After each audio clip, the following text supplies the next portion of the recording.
Swayam Prabha. Digital India. Educated India.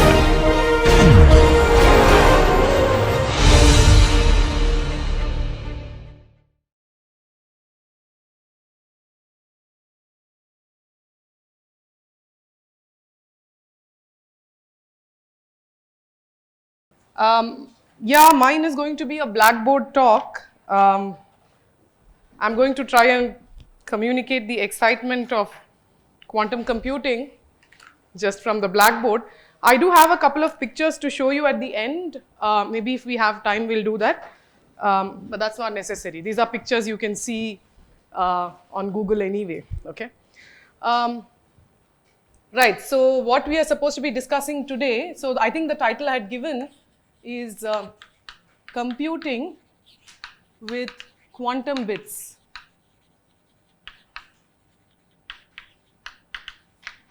Okay. So you're all class 11 going to class 12, is that right? Okay. So I guess many of you might be doing computer science as a subject. So even if you're not, I suppose everyone is familiar with the idea of bits, right? Now throughout this couple of lectures, I will refer to bits as classical bits, okay? Because in my world, bits will be quantum, okay?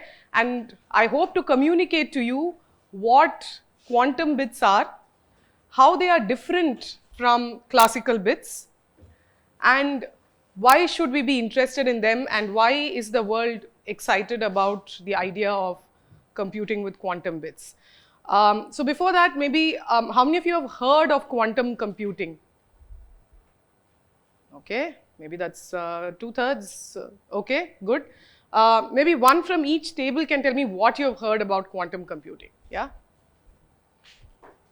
So in classical computing, you have a bit which is either a 1 or a 0, whereas in quantum computing, a bit exists as a superposition of 1 and 0, also known as a qubit, and you use probability to solve problems. Wow, okay. So he's done half my lecture for me there. Anyone else? Okay, so let me ask this. So he said something about what are quantum bits. He used, okay, so let me write down a few things he used, few words he used. Okay, he said something about superposition, and then he said something about probability. Yeah, okay. What are quantum computers useful for? Like, why should one be interested in them? Okay, go ahead. So quantum computers can be used to solve problems which require classical computers a lot of steps, because quantum computers can solve things in parallel. Okay, nice. Wow. So where is all this general knowledge from? I'm just curious. Yeah, the internet, the classical internet, and the YouTube. Okay. All right. So that's another word. Computing in parallel. Okay. Whatever that means. Yeah. What else can I ask you? Okay, are quantum computers being built today? Yes. Yes. Are we already at a stage where we can solve problems on quantum computers? Yes. We can solve, but very limited. Okay, I'm tempted to ask, why are we limited?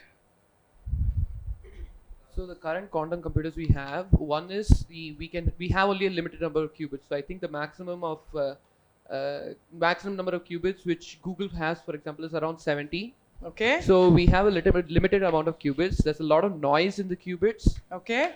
And we are not able to fully control the qubits yet. So there's a lot of like after a specific amount of time, the qubit loses its state, or there are factors like that which we have to take into consideration while doing the experiment. Nice. Thank you. Thank you. Okay. So I think I have enough keywords to start the lecture now. Okay. So it's good. So I think at least some of you seem to know a fair bit about the idea of qubits and quantum computing. But I guess most of you may have seen this idea in the news. So for example, he said Google, right? So there are companies today like Google, Yeah, IBM. So IBM has a platform called IBM Q, which is something all of you can use Google to go and log into, okay? And then there are several other companies. I will not name them here, but I just want to tell you that the state of the art today is not limited by 70 qubits. IBM is already has released and will soon release access to people also, a processor with 400 qubits, okay? So this is where we are at today, and a lot of us believe that this, now the current state of the art is not at a stage where I can actually show you a quantum computer in practice, right? I cannot give, but we are already at a stage where, for example, if you Google IBM Q, okay, you can log in, you can set up an account. I guess you all have Gmail accounts already. Yeah. Yeah, Gmail wasn't born until I was doing my master's in IIT. So that's where we were born. So you can make an account, okay? And you can actually get access through the cloud. You all know what the cloud is?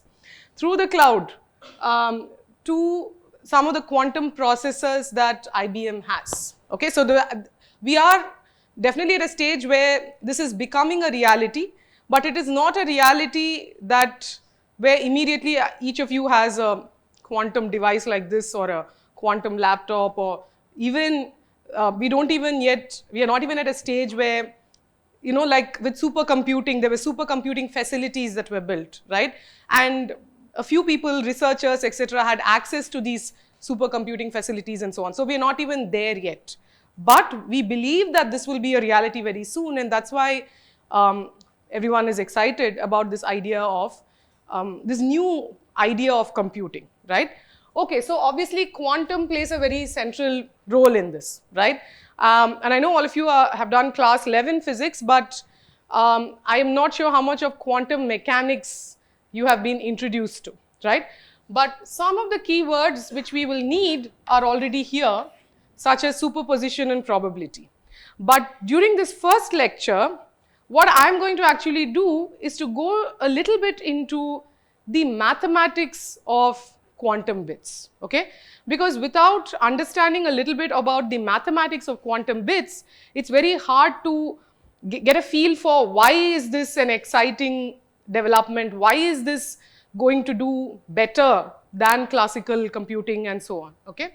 So the classical bit, as you all know, is just something that takes one of two values, 0, 1.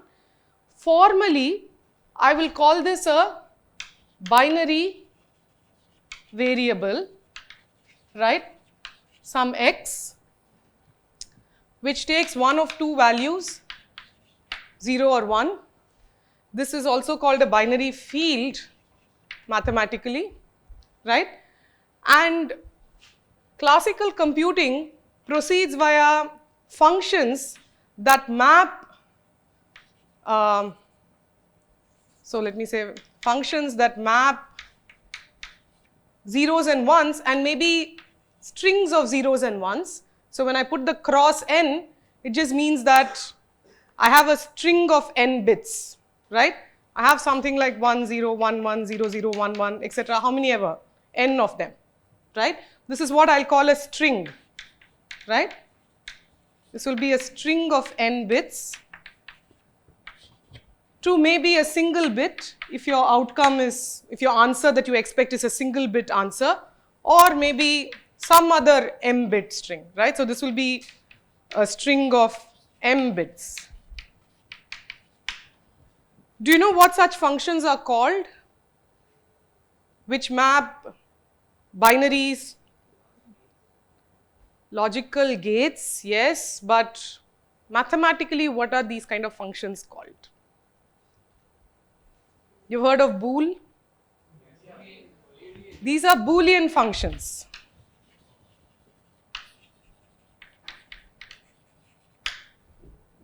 Okay? And the way you implement or realize Boolean functions on your devices, whether it's your computer, your laptop, your phone, your anything today, the way you implement this is via what you said, logical gates, right? Now, each logic gate is itself a simple Boolean function, but typically your logic gates are single bit functions or at best 2-bit functions, right? Like an AND gate takes 2 bits to 1 bit. A NAND gate takes 2 bits to 1 bit. A NOT gate, single bit. So these are single bit or 2-bit functions, but that cannot obviously solve complicated problems, the kind of problems that we are solving today, the kind of stuff that ChatGPT is doing today. That's not single gates, right? So that's putting together a sequence of such logical operations and realizing complicated functions like this, Boolean functions, right? And the power of classical computing, or the power of this set of basic Boolean operations, is an idea called universality. You've heard of universal gates? No? Some of you? So, yeah. So we say that some set of gates is universal, okay, if any Boolean function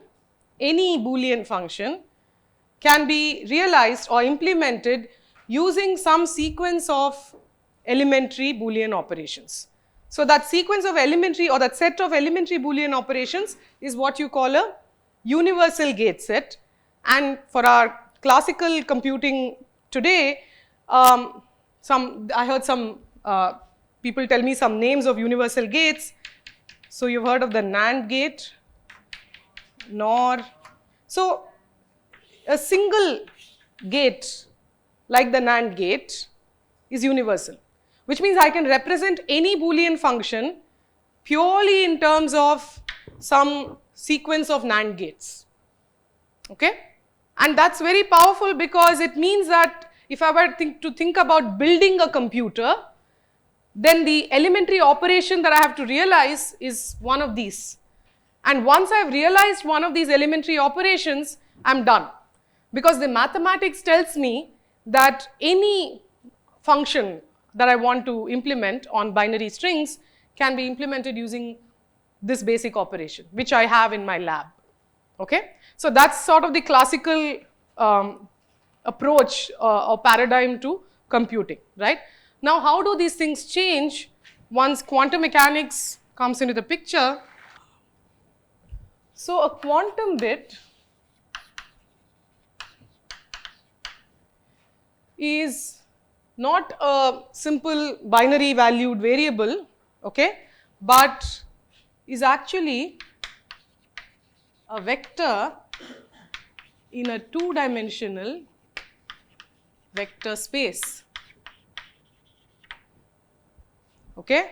And over the next half an hour, my aim is to help you understand what this means, because this will govern everything else that follows, okay. So I'm going to denote, so corresponding to the classical bit 0 and the classical bit 1, I can write down a quantum bit value 0. So this is my quantum bit 0, and this is quantum bit value 1. And you notice that instead of just writing 0 and 1, I have now written it in a funny way with this notation, okay, with a straight line and a right angle bracket.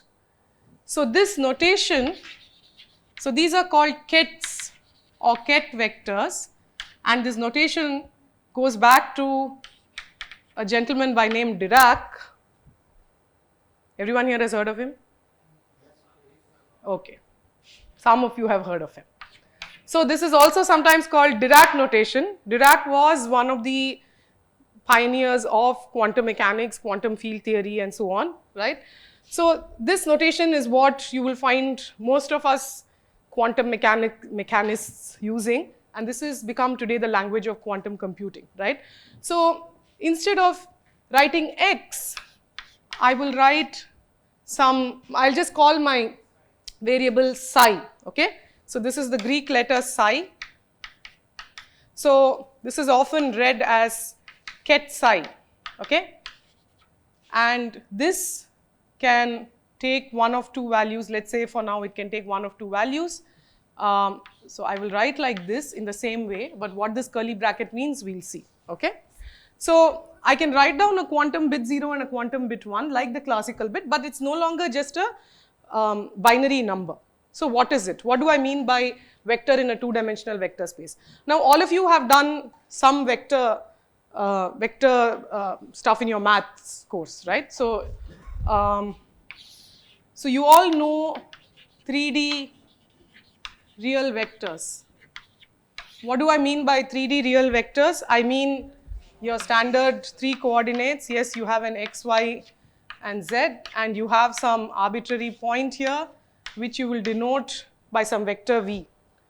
So if I asked you what is a vector, what will you tell me?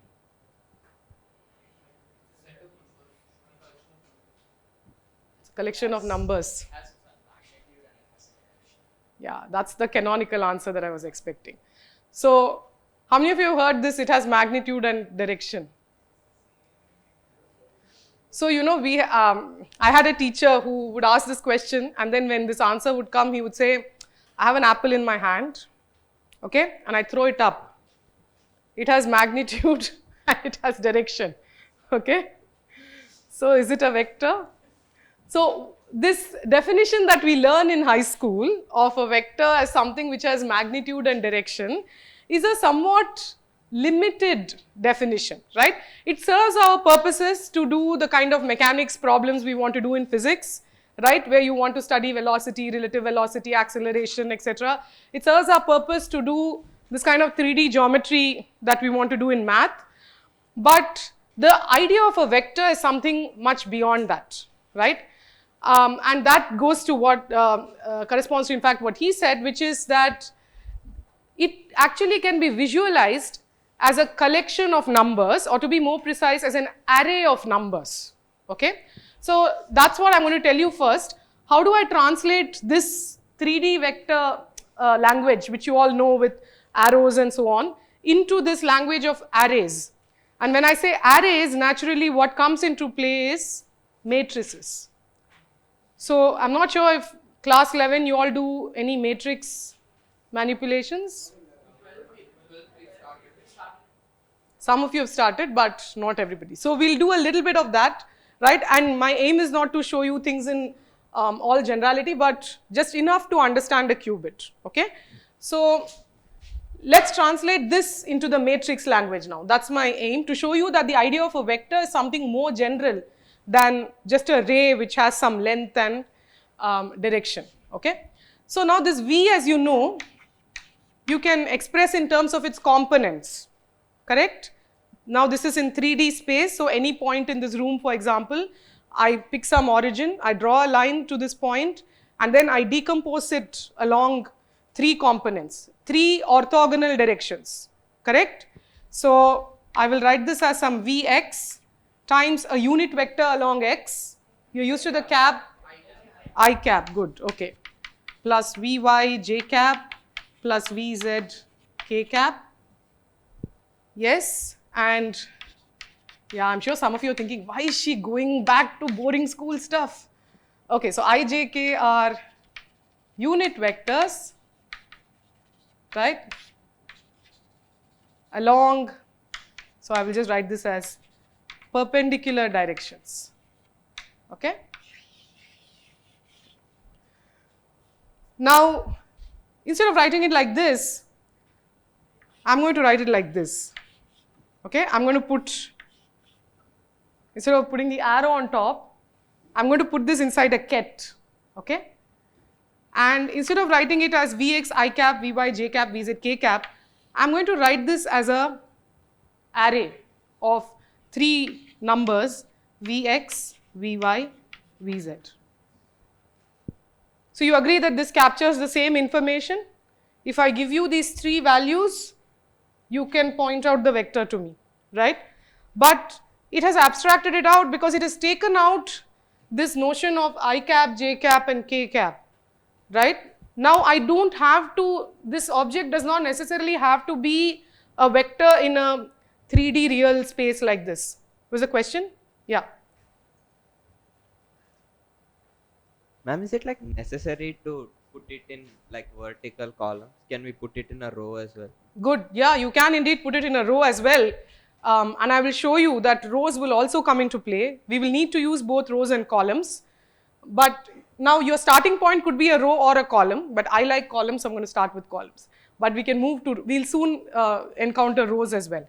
So this idea, so I will call this a column vector, okay? But if you've done a little bit of matrix theory, then you will know that this is a kind of matrix, okay? So what's a matrix? A matrix is some array of numbers which is arranged in some rows and columns, right? So now this is what I would call a 3 cross 3 matrix, right? This has 3 rows and 3 columns. So what is the dimensionality of this matrix? Very good. So this is a 3 by 1 matrix, okay? So now I have abstracted out this idea, okay? But now what is the property that I'm interested in which makes it a vector space, okay? So that's what I'm going to tell you next. So keep this here. So what is a vector space? So a vector space is basically a collection of such objects, right, which satisfy certain properties, okay? It's a collection of these kind of vector objects, where for me vector no longer means magnitude and direction, no longer means array with some length, but it could mean something like this, for example, okay? It's a collection of such. So you all done a little bit of set theory also, no? I remember class 11 starts with set theory. So you have a collection, you can think of it as a set of such vectors, okay? With certain specific properties though. What properties? So let me call this set something, okay? So I'll say that this is vector space V, okay? Just a fancy V. So it satisfies these properties. What are these properties? So these are things that you know already. Closure. What does closure usually mean?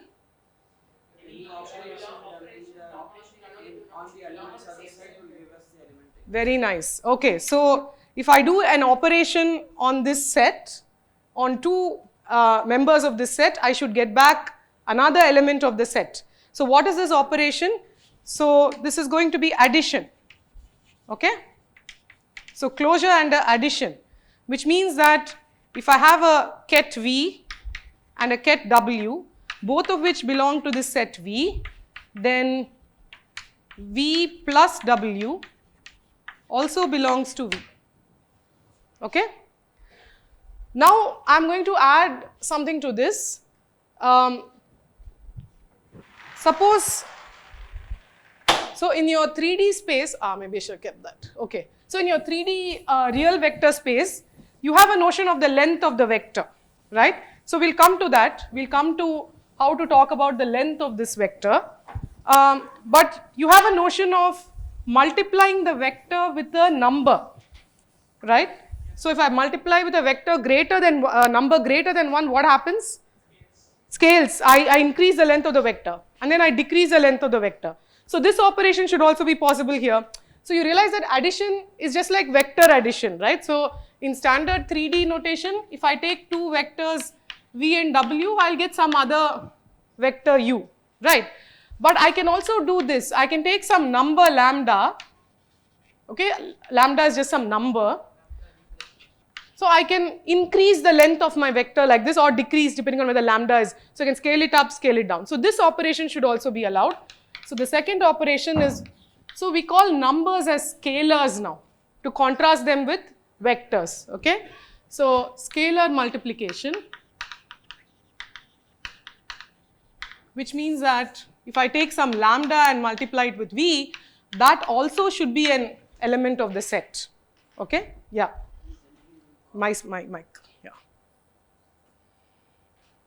We generally in our vector geometry even call dot product of vectors as scalar. Coming, yeah. So the terminology has been changed so that we call multiplying. Oh, with the scalar multiplication. Very good. Yeah, I'm glad you made that connection. So you say, I see your question. So dot product is also called scalar product. You know why? Because it gives you a scalar when you do the multiplication. So the same operation is coming in our vector space as well. Okay, good. So the dot product or scalar product is basically because you take the dot and you get a number which is here called scalar. So this is where the terminology is coming from. Okay. Now that I can do scalar multiplication, I would like closure not just under addition but under something like this.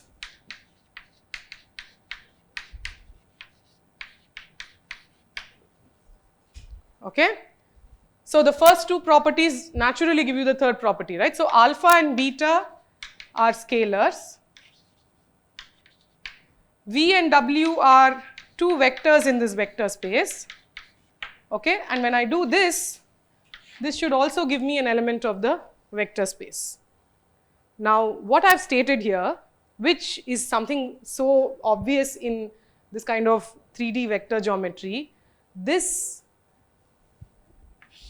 is what encapsulates the principle of superposition in quantum mechanics. Okay. Why does this encapsulate the principle of superposition in quantum mechanics? Because in quantum theory, states are denoted as vectors in vector spaces. Okay. So quantum states, I'll give you some examples soon, are vectors in such vector spaces. What the dimension of the vector spaces will depend on what quantum system you're studying. Okay. What do I mean by dimension? Now here, the vectors were all represented as column vectors or a 3 cross 1 matrix, right? But I can think of an even simpler vector space which is just a 2 cross 1, right? I can think of longer things with d cross 1. So dimensionality is something which the physics will decide for me. This is the math. The math allows me to construct these objects. But the physics will tell me what should be the dimension of the vector space in which I write down my states. Okay? In other words, what is the dimensionality of the system? For example, if it's a qubit, then the dimensionality of my system is just 2. Okay? Because qubits are essentially 2-level quantum systems. Okay? And this idea that you can take this kind of a sum with scalar multiplication, right? And this is also a valid element of the set is what encapsulates the idea of superposition. And I think I've written that. So let me, yeah, so at least we've ticked off one keyword from this. So remember I said that I will write, I will write 0 and 1 to denote my quantum bit. So you see, I'm going to kind of go back and forth between the physics or the qubit description and the maths because that's all the time we have. So this quantum bit, so physically, it's what we call a 2-dimensional quantum system. Mathematically, it's a 2-dimensional vector space, and I think I wrote that there, which means my 0 will be represented as a 2 cross 1 matrix, okay, with very simple entries because this is a specific element that I'm writing. So I have to specify what these elements are. So the entries will be 1 and 0, and 1 will be 0, 1. Okay? And now you realize that I can multiply these with numbers, add them, and I will get a different column vector like this, something which has entries alpha beta, for example. So I can go from these two elementary states of my qubit to a state like this. And here comes the first difference between the classical and the quantum bit. So long as my classical bit was just numbers, I just had it was a binary valued variable, just two values, 0, 1. But because my qubit is built out of quantum systems, and states of quantum systems are represented as vectors, so they are objects which have this kind of higher dimensionality, right? They are represented as arrays, they are not simple numbers. Then this allows me to access states like this. So I'm no longer restricted to just using 0 and 1, but I can prepare arbitrary superpositions of 0 and 1 and make all kinds of states like this. And all of these states are accessible to my qubit. Yeah. You said you could multiply 0 and 1 in this case, right? The qubit 0 and qubit 1. Multiply, But I have can not see- yet spoken about You can't. multiplication. Okay. You can, but so not yet. I have not yet told you how to multiply them. Okay. So, okay, good. So that brings me to the next thing that I have to talk about, the dot product, right? So I have drawn some analogies between this and this, right? I've told you how you can go from your three-dimensional real vector to a more abstract notion of vector. Told you how you can add them in some way. Okay, so now how do I add them? So let's do this math a little bit more, since I realize not everyone is used to the idea of matrices. So if I were to do this in the column vector notation, this will be what? Vx, Vy, Vz plus some Wx, Wy, Wz. Okay? So how will you add two matrices? Entry wise, right? So this is Vx plus Wx, Vy plus Wy, Vz plus Wz. So now you do this. So you do alpha 0 plus beta 1. What does this give me? So remember 0 and 1 are here. So so this is my 3D space and this is my qubit space. Okay? So this is alpha 1 0 plus beta 0 1. Remember, alpha and beta are numbers. So how do I multiply a number with a 2 cross 1 matrix? Entry wise again. So this, correct. So it's alpha plus 0, 0 plus beta. So that is me alpha beta, right? So this is how I will represent this kind of a superposition here. Now comes the next question. How do I multiply things?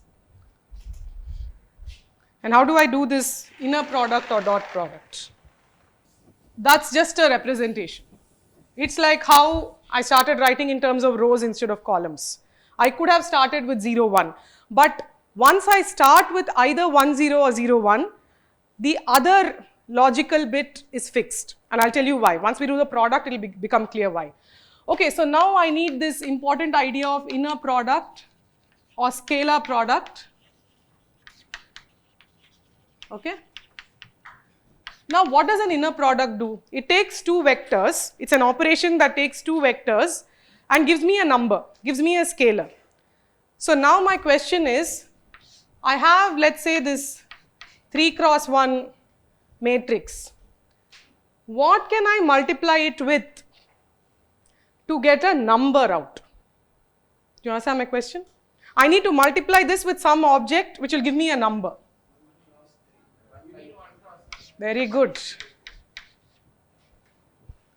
So now comes, who asked me something about rho? Yeah. So we need to go from, so now all the elements of my vector space are like this, right? So where do I get this object from? You understand the question? My vectors are all, huh? Wonderful, excellent. So I need to do some operation called a transpose. Nice. Okay. So I have to do a transpose, and this notation where kets represent columns, when I do the transpose, I call this a bra vector. Okay? So this is a ket and this is a bra. And the reason you call this a bra is because you put them together like this. Yeah. Okay? And when I put them together like this, I get a number. I have taken the ket, which is a column. I have done the transpose. Is everyone familiar with the transpose? Maybe I'll just, yeah. Okay. So I do the transpose, I get a 1 cross 3. I get this. And then I put them together like this, means I do this matrix multiplication. And when I do that, I should get a 1 cross 1, which is a scalar or a number. Okay? So to realize this notion of an inner product on an arbitrary vector space, on a generalized idea of a vector space, I have to go to a different object. So there is, I mean, if I'm taking inner product of V with itself, I could take V with W or any other, whatever vector I'm taking the inner product with. So this bra vector, or what you get by doing the transpose, mathematically this is called a dual. Okay? So it's as if I have V, okay, which contains all these, so you know this notation, right? So it contains all these ket vectors. I will write down something called V dual. This contains all the things you get by doing a transpose. So this is called the dual to the vector space. And the way I make an inner product is by multiplying together elements of the original vector space and its dual, right? That's how in this case I get a 3D vector case. You actually did component wise. That's what you do. Right? You do u dot v, you multiply them component wise. You're doing exactly the same thing, except when you realize it in matrix language, you have to be a bit more formal about it. You have to understand that these objects belong to one, and then you have to do a certain operation to get an object like this. So let's do the dot product u dot v. In your normal real vector space, you know what this is. This is ux, vx. Oops, I'm sorry, my u and v look very alike. Right? So we'll realize the same thing now. So I'll take a ket u. Can I erase this part? Maybe I'll just work this out here.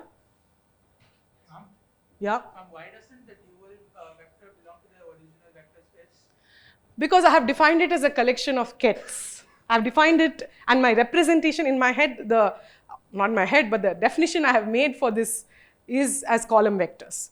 So this, you see, if I put the row vector here, it's not going to satisfy these properties.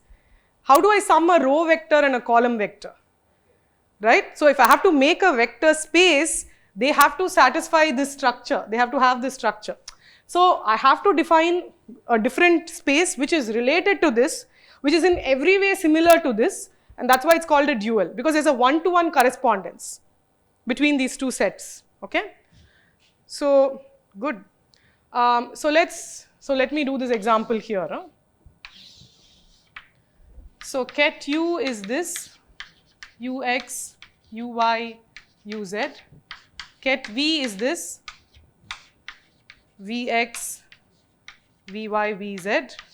So now I can do this inner product as, so what did I do there? U dot v, right? So I have to do this. Okay, in this notation, this is what I have to do. And now remember that when I write this bracket here, the bra u is a transpose of the ket u. So this is going to look like the row ux, uy, uz. So when I take the transpose of a column vector, the object I get is called a row vector. Okay? So this is ux, uy, uz, and the dimensionality of this is 1 row, 3 columns. Then I have my vx, vy, vz, And then now you can do your standard matrix multiplication, right? How do you multiply this and this? You do this times this plus this times this, so you get back your inner product. Is that clear? Okay, good. So we've seen now the, yeah. Yeah, we'll do that, we'll do that. And in fact, I'm not going to restrict myself to real entries anymore. So I'm going to throw in the next thing here, which is complex numbers, okay? So let's do that next. So now, I didn't completely define the quantum qubit when I wrote this. I said two-dimensional vector space, but actually, it's a, they don't have color chalk here. Huh? Okay. So it's actually a two-dimensional complex linear vector space. So now I'm giving you the full gory definition. Huh?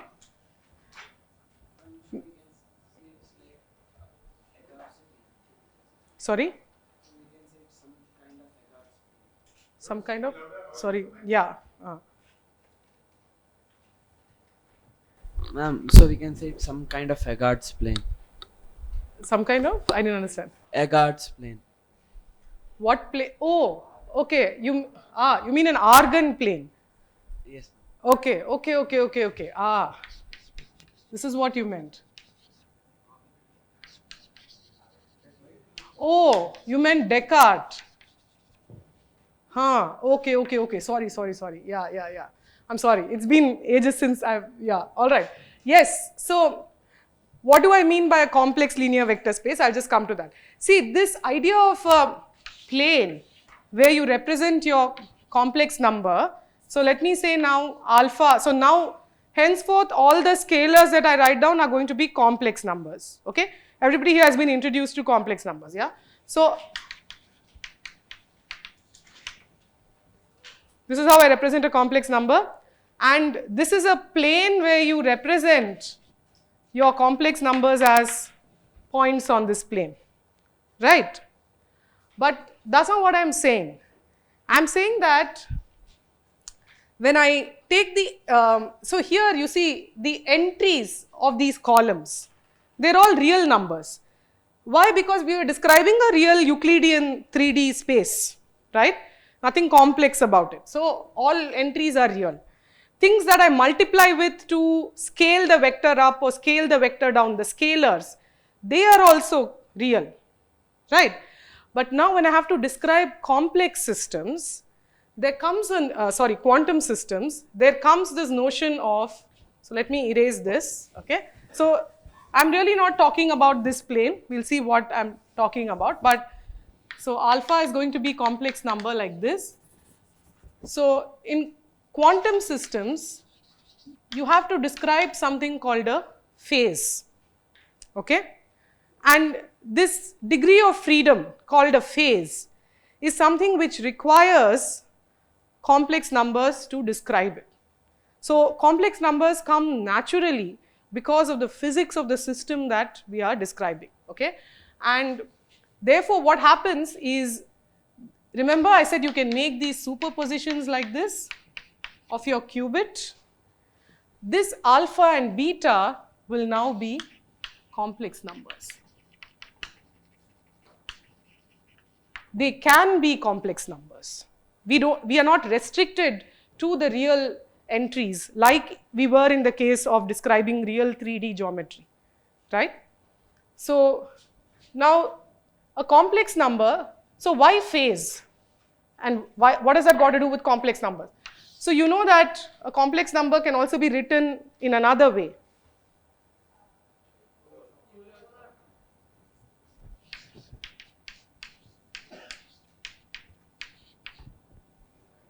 Can I write it like this? So this is what I will call, I will call this, you call it polar coordinate, whatever, I don't know your term. Amplitude is okay? And what is this called? Phase, exactly. Okay? This is why to describe complex systems, I'm sorry, I keep saying this, to describe quantum systems, you need to go into the field of complex numbers. The field of real numbers does not capture all the physics of quantum systems, right? So you will find your I, this is your square root of unity, naturally occurring when you start studying quantum mechanics, okay? So now this vector space, that's why it's complex, okay? That's why it's called a complex vector space, because so when I say that I can make these kind of superpositions, so remember that this had this representation, right? So now you see the entries of these column vectors can now be complex. Now how do I do the dot product? Okay, so now I have to refine my definition of inner product a little bit, okay? Rather, I have to define my definition of what I mean by the dual, okay? So the dual now is no longer just the transpose of the vector. So let me now write down a general vector. So suppose I want to take the inner product between u and v, okay? Now I'm going to call the entries of u as some u1, u2, because I want to move away from this xyz picture, okay? So I'm going to call the entries u1, u2, where u1 and u2 can both be, so this is the notation you use to define the field of complex numbers. So similarly, I will write v as some v1, v2, once again complex numbers. So now if I do the dual to get the bra vectors, so let me say I want to do this inner product uv, right? This is no longer just the transpose, but it is the transpose followed by a complex conjugate operation. You all know what a complex conjugate is? Okay, so if I have x plus iy, yeah, so maybe it's a different terminology that you use. I don't know what you call it, alpha star or alpha bar? But I'm going to use star. Sorry. So, okay. So alpha star is what you are used to calling as alpha bar, the complex conjugate. It means that I'm flipping the sign of this. Now when you translate this to this language, which is the amplitude and phase, what does conjugation do? Have you done this? What happens when instead of x plus iy I have x minus iy? What changes? The amplitude doesn't change, right? Because amplitude remains square root x squared plus y squared. So it's only the phase that changes. So now this has the same amplitude. So this is a kind of phase transformation, a phase flipping operation in some sense. So this complex conjugation is what you need to write down the dual vector. So now, so let me write this for me. So this is, I take the normal column vector, I do transpose and I do complex conjugation. So when I do transpose, the 2 cross 1 will become a 1 cross 2. So it becomes a 1 cross 2 with u1 star, u2 star, where star means this kind of conjugation, complex conjugation operation. So now the inner product will look like, so you multiply this with v1, v2. So you'll realize that it looks like u1 star v1 plus u2 star v2. So the inner product is no longer just ux, vx, uy, vy or u1, v1, u2, v2. It is with the complex conjugate. Yeah, sure. No, but please, yeah. What is the physical motivation for doing this as a physics motivation, so to speak? Why do we need the complex numbers? Why do we need conjugate? Conjugate. Actually, I was just coming to that. So in your standard 3D real vector space, you have a notion of length, right?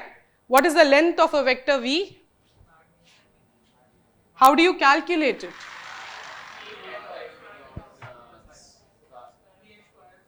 Vy squared plus vz squared. Can you represent it as a dot product for me?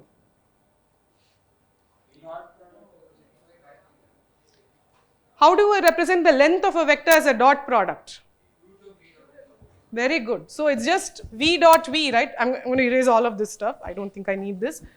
Yeah, so the notion of length, we've not yet come to that, right? We saw dot product, scalar product, but actually that's what gives rise to the notion of length of a vector.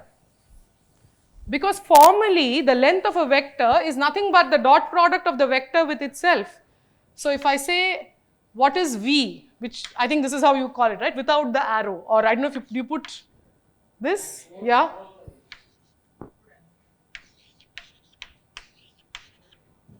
Correct? You've seen this? Surely in physics you've done this because you're looking at speed and velocity and all that. Now, if I want to look at the length of a vector in this complex vector space, okay? So then I take this v. Now, because it's an abstract vector space, I'm going to put two lines to talk about the length. Formally, this will be called norm. Okay, this is the language you will encounter. So what we are doing is the basics of linear algebra, right? And in linear algebra language, this will be called a norm. Okay? The idea is the same. I have to do the dot product of v with itself. But now you realize that because the entries are complex, you see the length is a physical quantity, right? The length of a vector is a measurable physical quantity. And we would require it to be so even for these abstract vector spaces. We want the length to be a real number. Because at the end of the day, in a lab, what I measure is real numbers. I don't measure complex numbers. I can measure different real numbers which I can put together to make a complex number. Like if I have a wave, I can measure its phase. You've seen the phase in the context of waves, I presume. I can measure the phase. I can measure the amplitude. I put that together to get a complex number, but I can't directly measure something like alpha. Similarly, the length, I require it to be a real quantity. So because I want it to be a real quantity, so the analog of the dot product is this, no, the inner product. But therefore now when I define this dual or the bra, I can't make it just the transpose. I need to do the complex conjugation because only then will I get a real number out of it. Because now what is v? It's like this, v1, v2, right?